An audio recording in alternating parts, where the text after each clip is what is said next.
Assalamualaikum warahmatullahi wabarakatuh. Kita sampai pada penghujung 10 hari yang kedua dari bulan Ramadan yang penuh dengan maghfirah dari Allah Subhanahu wa taala. Dan ternyata ada beberapa orang yang tidak layak mendapatkan maghfirah dari Allah Subhanahu wa taala. Setelah tanda-tanda kekuasaan Allah diberikan, baik tanda-tanda di bumi, di langit, di lautan, ternyata masih ada orang yang wa idza qila lahum ittaqu ma baina aydikum wa ma khalfakum la'allakum turhamun. Jika dikatakan pada mereka, bertakwalah, takutlah terhadap siksa yang ada di hadapan kalian. Siksa di dunia ini yang terbukti sudah disediakan oleh Allah Subhanahu wa taala sebelumnya tentang satu kaum yang menentang para rasul, bahkan membunuh orang-orang yang ingin mengajarkan kepada kebaikan kepada mereka. Juga sebelumnya kemarin kita bahas bahwa Allah kuasa menenggelamkan orang di dalam lautan, dan sejarah juga sudah banyak yang begitu. Namun masih ada juga orang yang tidak mau takut kepada Allah Subhanahu wa taala, takut pada siksa yang telah terbukti ada di dunia ini. Dan apalagi takut pada siksaan yang akan di neraka nanti. Yang terbukti, yang mereka lihat sendiri, sejarahnya mereka baca, mereka nggak takut. Apalagi siksaan yang ada di neraka nanti, di akhirat nanti. Karena itulah maka surat Yasin ini memberikan pengajaran kepada kita. Di dalamnya ada keyakinan tentang Al-Quran, keyakinan tentang Nabi Muhammad SAW sebagai Rasul, keyakinan tentang jalan yang lurus yang diajarkan oleh Rasulullah SAW dari Allah Subhanahu wa taala, keyakinan tentang Allah dan segala kekuasaannya. Maka hendaklah dengan itu kita takut dengan siksaan yang terjadi di muka bumi ini yang telah terbukti dalam sejarah, dan kita takut dengan siksaan yang akan ada di akhirat nanti yang pasti benar karena diberitakan oleh Al-Quran, diceritakan oleh Rasulullah SAW, dan semuanya itu dari Al-Aziz Ar-Rahim.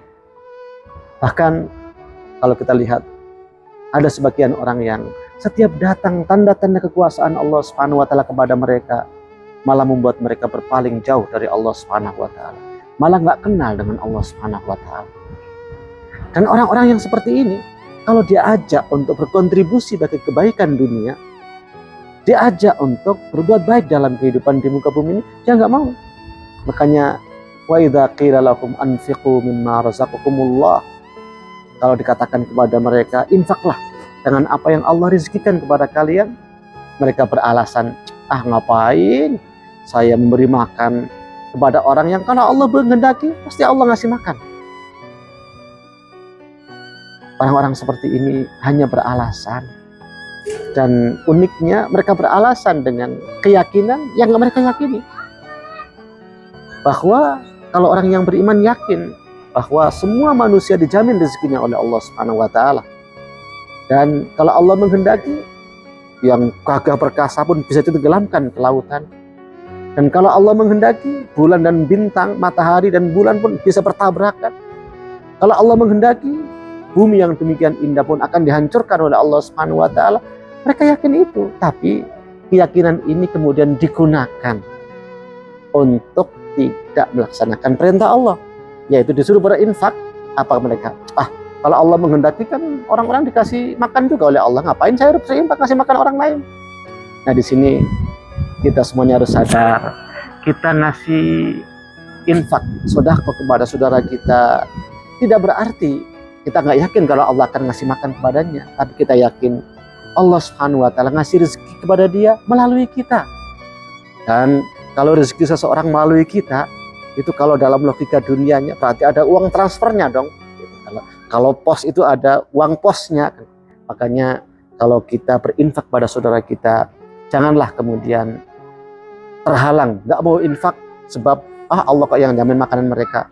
Tapi ingatlah, mudah-mudahan Allah memilih kita menjadi orang-orang yang dipilih oleh Allah Subhanahu wa taala, memberikan rezeki kepada hambanya melalui kita.